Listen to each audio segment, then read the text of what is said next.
Historiquement, notre association vient du fait que nous avions refait le froid, parce que le froid, les condenseurs que vous voyez, ça c'est juste la partie émergée de l'iceberg.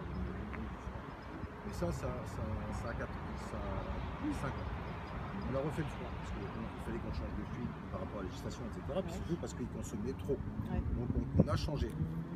Après, il fallait que je baisse encore en termes de consommation, parce que le bâtiment, c'est ce que je vous disais précédemment, c'est des poubelles aux consommation énergétique. Mais je vous rassure, ils sont tous comme ça. C'est-à-dire que c'est des pompes à évacuation.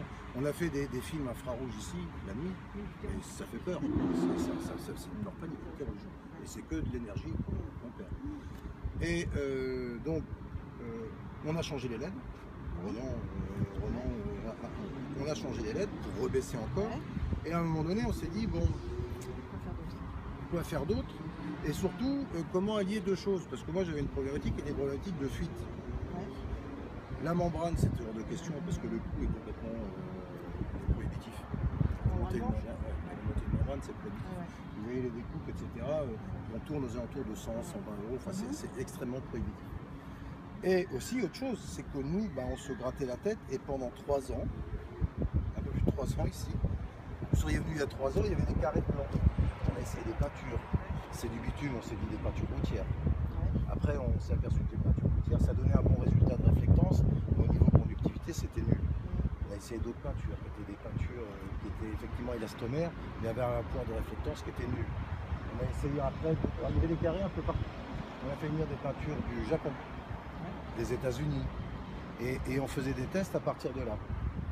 Et il n'existait rien en France, il n'y avait personne pour vous. Non. Si, ils existaient, mais qui étaient. La problématique, si vous aimez mieux, c'est que le produit en tant que tel, alors pas comme celui qu'on utilise, enfin pas au point où on est arrivé là. Il en existe qui sont des peintures dites réflectives, mais qui n'ont pas les qualités mécaniques que nous recherchons parce qu'on est sur un élément souple. Et souvent on est sur de l'acrylique non élastomère. Et il est clair que sur un toit comme ça, j'ai aucune idée, mais je pense que sur la surface, on doit avoir un mouvement de l'ordre de 5 à 10 cm de chaque côté, entre le froid et le chaud.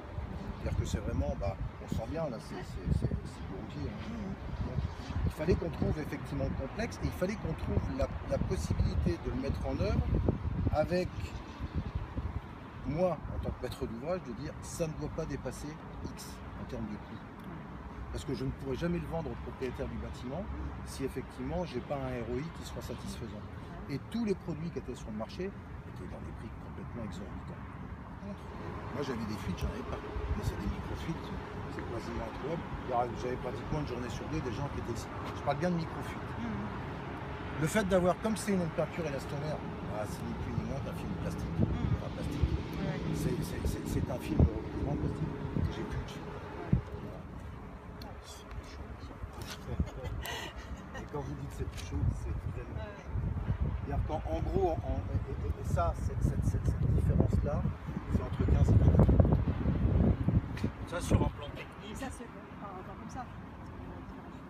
Même quand on a une température et un ciel voilé, parce qu'en fin de compte, le rayonnement, les ultraviolets passent quand même. Et c'est les fameux coups de soleil que les gens se prennent quand il y a plein de nuages. Et même par ultraviolet, on a une température sur du bicouche classique noir comme ça, avec du gravillon qui monte. Et on se retrouve avec une température sous noir, quand l'intégralité était noire, qui est bien supérieure à la température au toucher. C'est-à-dire qu'on arrivait à 40 degrés sous toiture. On montait à 40-45 degrés sous toiture. Sachant qu'en termes de structure, ça c'est un toit extrêmement traditionnel. C'est ce qu'on rencontre dans 80% des cas en France. C'est-à-dire en fait c'est une charpente métallique, un max sec, un isolant qui fait 80 mm. Un isolant qui fait 80 mm, 80 ou 100 100. Et après ce qu'on appelle un bicouche bitumeux, type Soprema, qui est là. Et donc là vous voyez, quand on met la main, on doit avoir 70 degrés là je pense. Ouais, on a 60. Au toucher, quand ça brûle, on dépasse les 60. On doit avoir 70 degrés à peu près. On a 70 à peu près. Donc ça c'est vraiment du classique, c'est ce qu'on voit très souvent en France. C'est quelque chose de très traditionnel.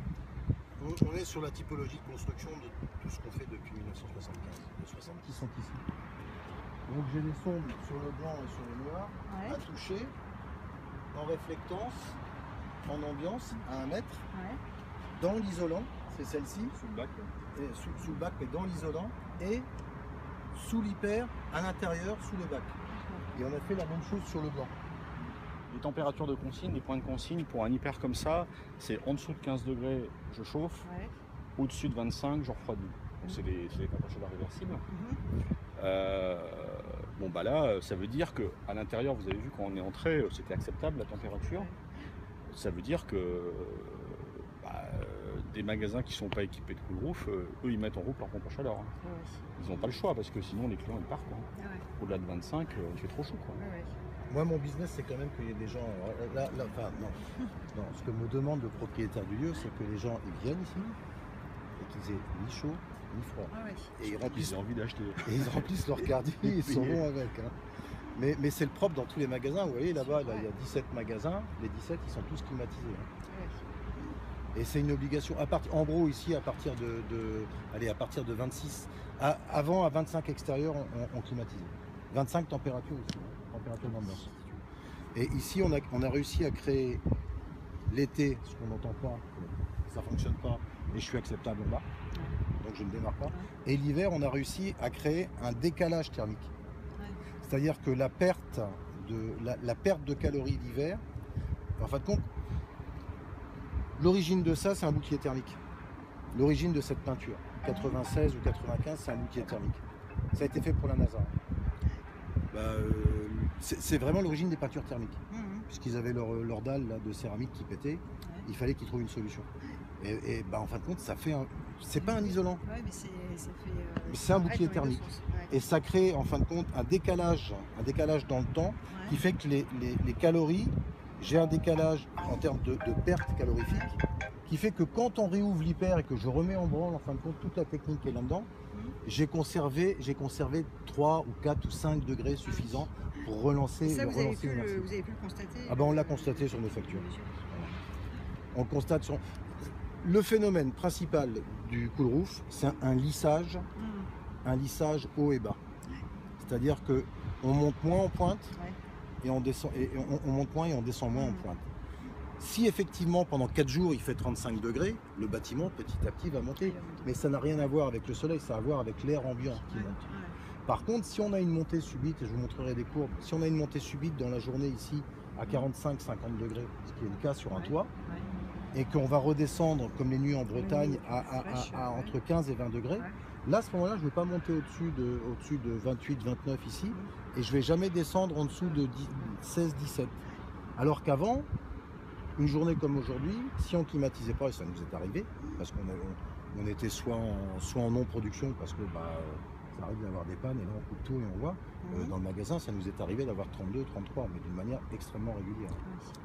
Extrêmement régulière. C'est-à-dire qu'eux, ils n'étalaient pas. Une journée comme aujourd'hui, typiquement, ça n'étalait pas. Alors ça, ce phénomène, il est notamment accentué dans les grandes surfaces alimentaires par le fait qu'au niveau du froid, il ne vous a pas échappé qu'il y a de plus en plus de vitrines fermées. Par exemple, les surges, maintenant, vous savez, c'est des vitrines comme ça. Et même maintenant, en froid positif, le jambon, les yaourts, etc., c'est des vitrines fermées avec des portes. Ça a plein de vertus parce que finalement on économise à peu près 20% des calories de l'installation frigorifique. Le gros inconvénient, c'est que l'été, ça faisait des apports calorifiques positifs parce que ça permettait de baisser la température. En fait, les nouvelles générations de magasins s'équipent en vitrines fermées pour faire des économies sur le froid, mais la réciproque, c'est que finalement ils ont des besoins de clim qui sont accrus.